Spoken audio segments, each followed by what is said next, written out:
And it did.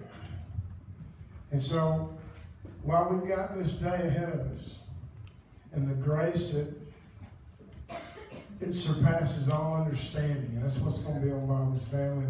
And this isn't, like I said, this is not a memorial service. This is not a funeral service.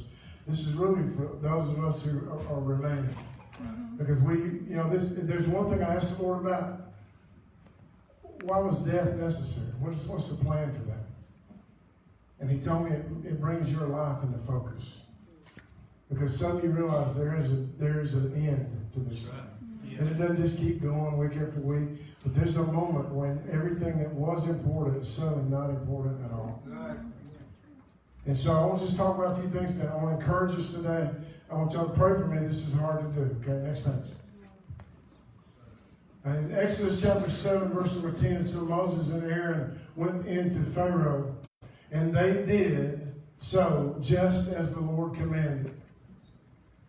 And Aaron cast down his rod before Pharaoh and before his servant, and it became a serpent. Next page.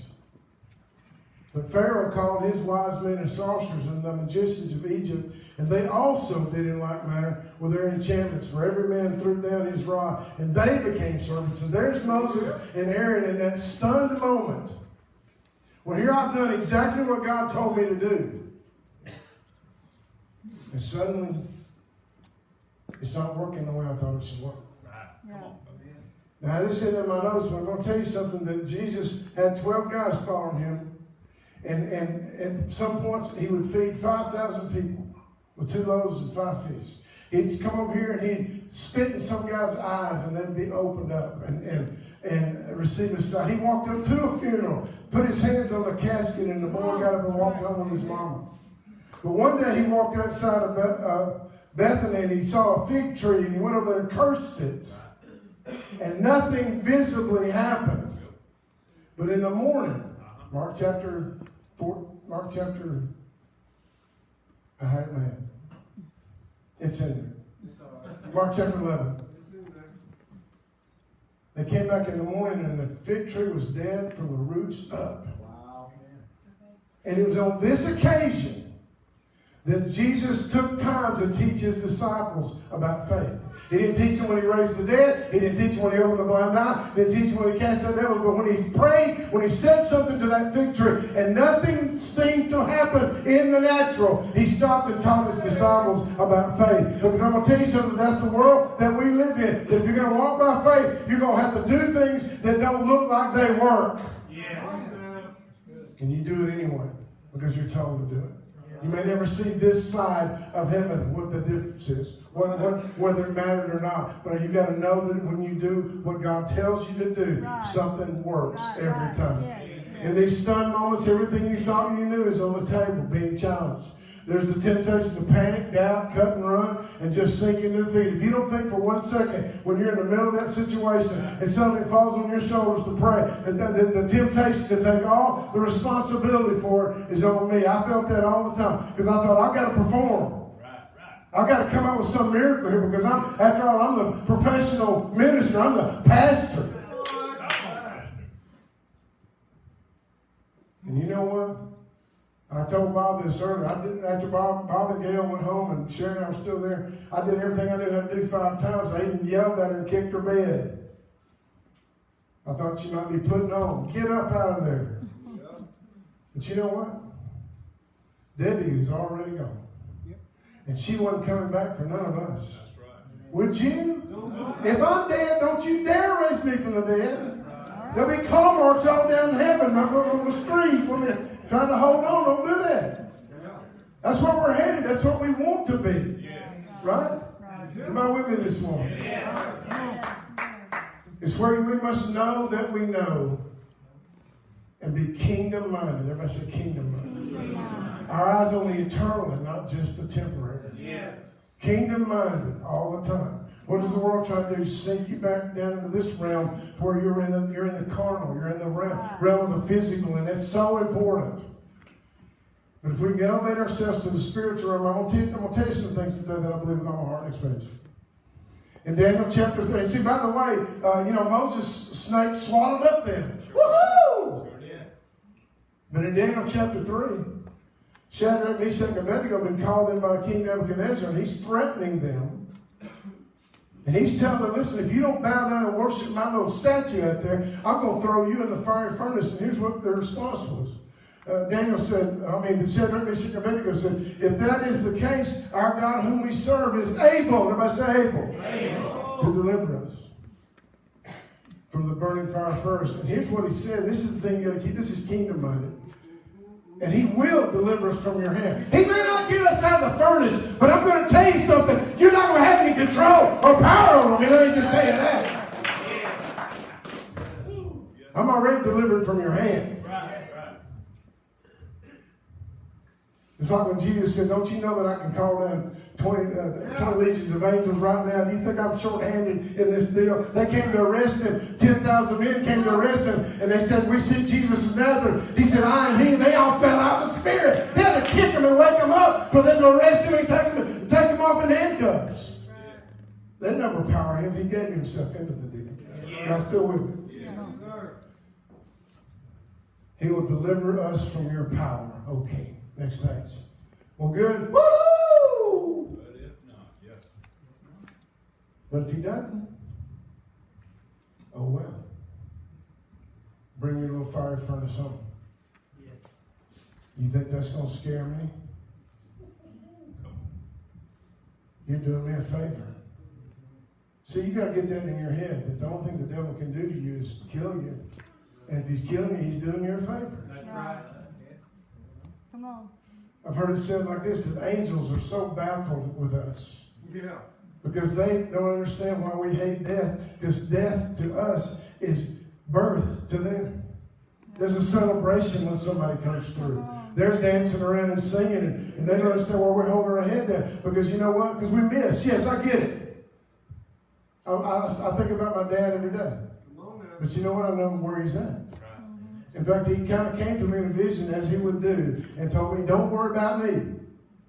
Well, I ain't worried about him anymore because I know where he's at. Yeah. He's learning how to dance. Next page. Because he couldn't when he left here. Daniel chapter. And so, then these men were bound in their coats, and their trousers, and their turbans, and their other garments, and were cast in the midst of the burning fire furnace. Now, wait a minute! Do over! We've all got faith when it happens the way we want it to. But what happens when they call your bluff? Right. Yep. Yeah. Well, you know what's funny about this? It did not happen the way they wanted it to happen. I guarantee you, this is not the way they wanted it to happen. Yeah.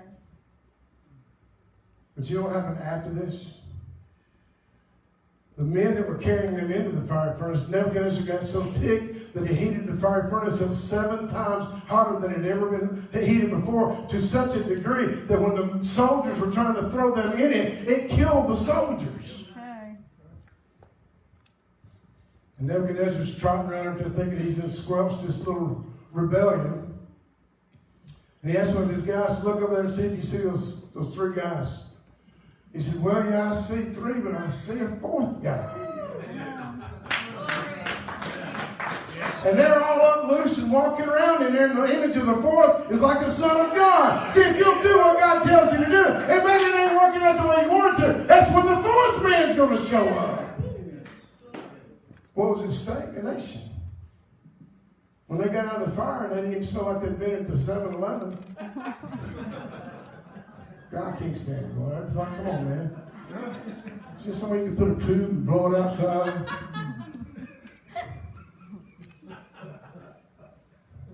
You know, I smoke 2 packs of secondhand cigarette smoke a day.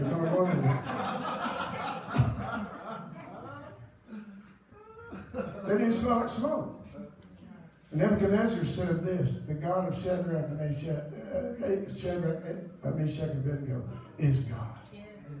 There's more at stake here than us. Can you understand that? There's more at stake here than the way I want it to happen. There's more at stake here than the way my little 3-pound brain can figure out the world. There's something going on around and amongst us that God's using us to do things that we're not sure of how it's going to work out. But He is the designer of this thing. Yeah. And He's wanting for us to walk it out. Did any of us want Debbie to go? No. But I tell you, watch what He does. 5 people already. Debbie being Debbie She donated organs and tissues. Now there's 5 people I know right now have a life. That's Debbie Purse right there. That's who she is. She's still healing and helping. Come on, man. And who knows where that's all going to go? Who knows what one of them is going to spring up the next revival, the next great prophet? You see? And so God knows what He's doing. Wow. Yes, He does. Next, here we go. John 16:33. I don't have this on a pillow anywhere in my house stitched on there. Jesus said, these things I've spoken to you, that in me you may have peace, but in the world. How many of you know we're in the world? You will. What a bad confession. All right, get behind me, Satan. Man, when we first got here 30-something years ago, we were really on fire, and there was a group of kids here that really wanted to pray for the devil to get saved. I had to explain, it's just not going to happen. That's a goner. That's kind of over the edge. Not going to be fixing that one, but it's all right. Good idea. In the world, say in the world, you will have tribulation. And the word tribulation literally means pressure, as if you're being rubbed raw. But be of good cheer. I have already overcome this world. Doesn't mean the pressure may go away immediately, but we're going to walk out on the other side a winner. Touch your neighbor and say, you're a winner. Next page.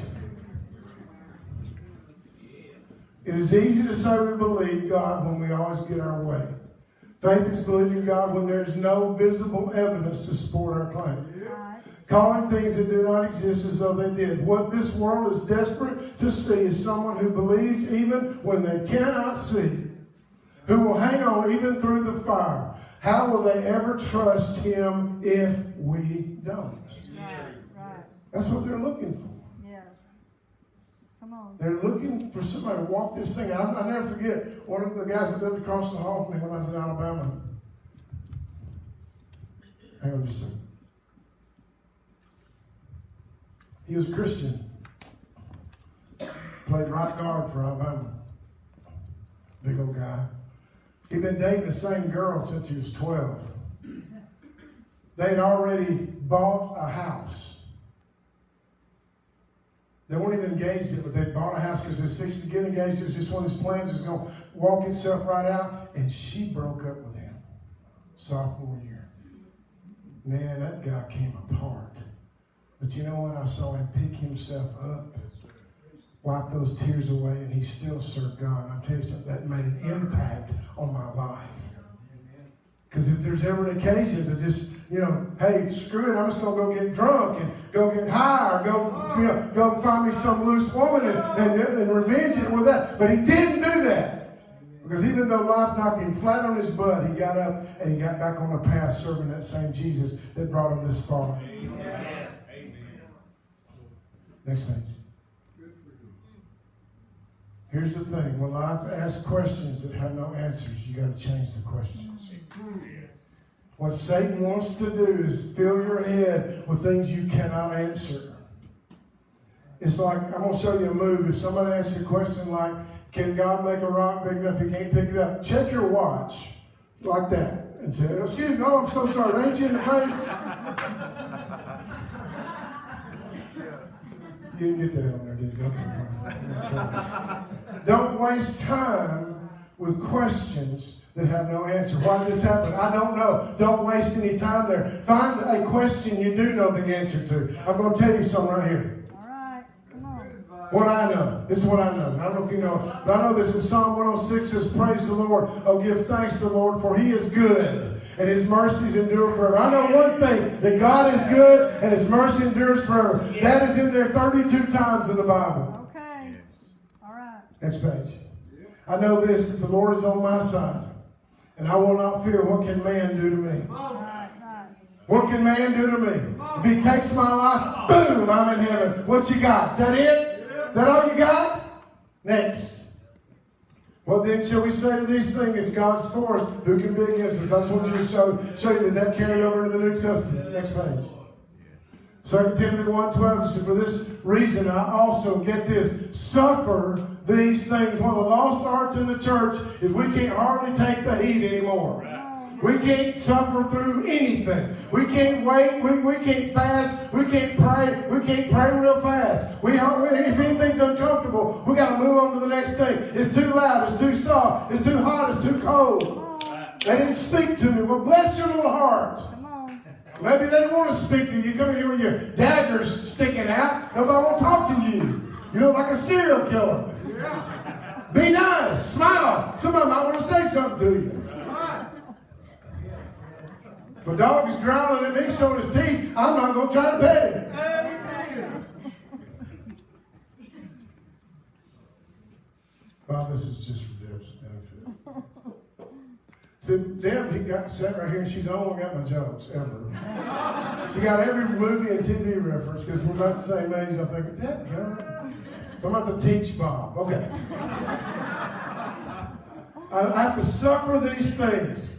Nevertheless, I'm not ashamed. Why? Because I know whom I believe. And I'm persuaded he's able to keep that I've committed to him until that day. I've already persuaded. I've already made up my mind. I know he can take care of it. I've had to suffer through some stuff. I've had to suffer through listening to people that I can't stand. And every cell in my being is opposed to every cell in their being. But I'm going to walk in love. Because that's what he told me to do. I could show my tail and be redneck like everybody else, but I'm not going to do it. Because I'm going to show love, show that I'm peculiar, show that I'm not of this earth. Right? Come on, baby. Next page. Hebrews 2:14 says, "Inasmuch then as the children have partaken of flesh and blood, he himself shared in the same, that through death there was a price to be paid for us to be free." But watch this. That price has been paid for everyone, so it doesn't have to be revisited again. Through death, he destroyed him who had the power of death. That is the devil. I mean, he's already been destroyed and put under our feet. That means that no matter what happened to death, the devil was out of the equation. He didn't get a shot in it this deal. Next page. Philippians 3:20 says, "Our citizenship is in heaven." Right. I'm not from around here. That's right. And that should be obvious. If we're not obvious that we're not from around here, we need to work on that a little bit. Because we eagerly wait for the Savior, the Lord Jesus Christ. Hang with me, I'm almost done. If you believe that. 2 Corinthians 4:16 and 18 says, "Therefore do not lose heart, even though our outward man is perishing." How many of you did you not know that if Jesus tarries, all of us will die? We're all going to die unless Jesus comes back. That is not a negative confession. That is a condition of our fallen existence in this earth. That this body, the minute you're conceived, there will be cells that will not replicate in your life. Once you're born, you start losing cells. You start losing things that do not grow back, that do not replace themselves. You age and you get older. It's a given fact. But for some reason, the devil's kept us paralyzed our entire life by the fear of it.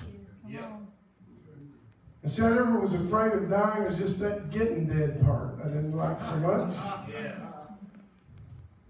But I got news for you. I believe he's already paid for that. He said that our inward man is being renewed day by day. For our light affliction is but for a moment. It's working for us a far more exceeding eternal weight of glory. While we do not look at the things which are seen, but at the things which are not seen. For the things which are seen are temporary. That's right. The things which are not seen are eternal. Next page. In James, he said this. He says, "Come now, you who say today or tomorrow we will go to such a city, spend a year there, buy and sell and make a profit. Whereas you do not know what will happen tomorrow. For what is your life? Amen. It is a vapor that appears for a little time and then vanishes away." If you follow the edge of that roof all the way around, and let's just say that's the time of eternity past, and then over here's the time of eternity to come, your life wouldn't even be a speck on that line. Are you living for the speck, or are you living for the line? If you're kingdom-minded, eternal-minded, this life down here, we're going to make as big of a splash as we can. But my life is not invested in this. My life is not defined by this. My hope is in heaven. Anybody with me? Next page. Well, in 1 Corinthians 15:26, he said the last enemy that will be destroyed is death. That's our last enemy. Until Jesus comes back, we have to deal with death. But not the death that you're thinking about. See, here's the next page. Because see, he said this, it's, in Hebrews 9, he says it's appointed for men to die once. Amen. And then comes the judgment, right? Yes, sir. But in Galatians 2, he said, I've been crucified with Christ. So it's no longer I who live, but Christ in me. So I went ahead and got my dying done when I was born again. I don't have, once I'm died and buried in baptism and raised up again in his likeness, I don't ever have to taste death again. Oh, come on, man. So now, I'm just not here anymore. Right. Next page. Dr. said that. He said, most assuredly I say to you, he who hears my word and believes in him who sent me has everlasting life and shall not come into judgment, but has already passed from death into life. Woo! Next page, he even went on to say that to be absent from the body is to be present from the Lord. I believe that when that corridor of death exposes itself, we just blink our eyes just like Stephen did, and we're there. That we don't have to go through the pain and the agony of death. We're just going to be there with him. Come on, baby. That's right. Next page. If we choose Jesus and die to ourselves now, be born again, crucify our flesh, bury our old man in baptism, that we have done all the dying we will ever have to do. When and if our bodies stop working, we just pass from earth to heaven, never again to pass through death. Thank you, Jesus. Right there. Next page. Well, what else do we know? 1 John 3:2. Y'all getting anything out of this? Yeah. So, beloved, now. Everybody say now. We're all children of God. If you're trying to get somewhere, if you're trying to get, he's still working on me, he's trying to do a better job, I want to be a better Christian. Look, just decide whether you're a Christian or not. Because they're not varying degrees of Christian. You're either born again and in the family or not. And you may be that uncle nobody wants to have over to eat dinner, but you're in the family. And it has not yet been revealed what we shall be. But we know that when he is revealed, we shall be like him. For we shall see him as he is. Let me tell you what happened when Miss Deb left this earth. She cheated on us. She got one look at him and she got transformed completely. Let me give you, y'all heard me say this before, but let me just remind you that, right after Jesus was risen and the disciples were in the room eating some KFC or I think it was some Captain D's, I think they had. And Jesus just walked through the wall. He said, hey, what you guys doing? Like, why aren't you out doing what I told you to do? Give me some of that fish. And he ate that fish. And it's like, and they looked at him and he looked just like them, except physical law had no hold on him anymore. Solid passed right through solid, right? And then when he was lifted up on a cloud and disappeared, they didn't see him again until 70 years later. John saw him on the Isle of Patmos and said when he saw Jesus, that his skin looked like bronze had just come out of the fire. His hair was white. His eyes were like fire. His voice sounded like Niagara Falls. Yes. Glory to God. And that's because for 70 years, Jesus was sitting right next to his Father. Can you imagine what he looked like after being sitting there for 2,000 years? And Debbie got one look at that Bob, and yep, absolutely, she was transformed into just like him. So in reality, she couldn't get back in that old dirty body no more. Y'all understand what we're talking about now? Because I got news for you. These things that we're supposed to do, we're not supposed to lay hands on the healed. That's for the sick. I'm no longer the sick. I'm the redeemed. I am the healed. How you talking? The ministry that we have is for the lost, for the world. Man, our graduation, our greatest gift is get to go home. Yes, sir. All right. Next page.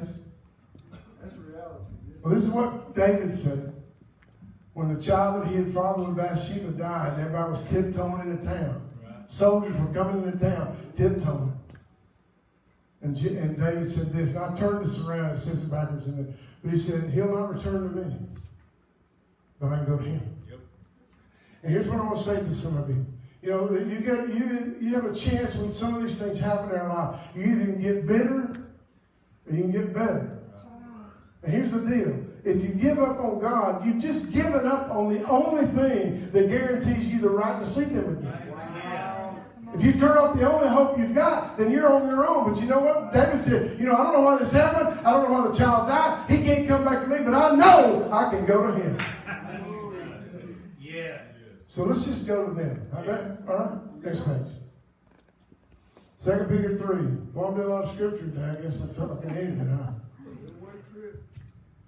2 Peter 3, 8. He said, but beloved, do not forget this one thing, that with the Lord one day is as 1,000 years, and 1,000 years is one day.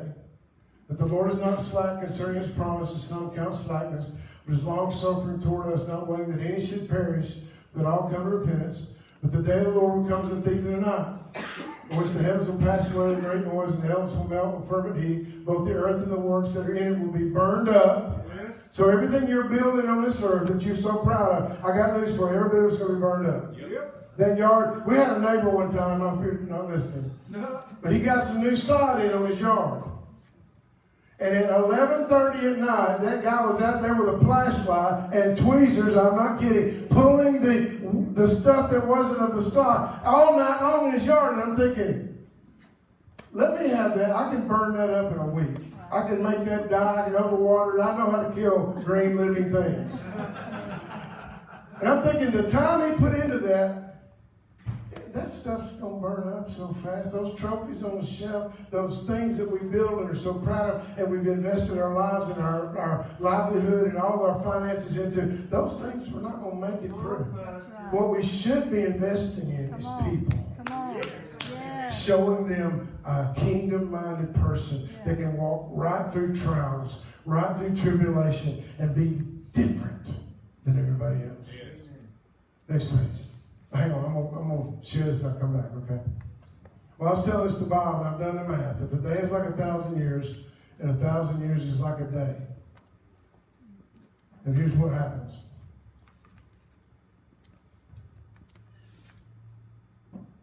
There you go. A day in heaven, then, is 86.4, excuse me, a year in heaven is 86.4 seconds. I can show you the math if you want to see it. If it's 1,000 to 1, Okay.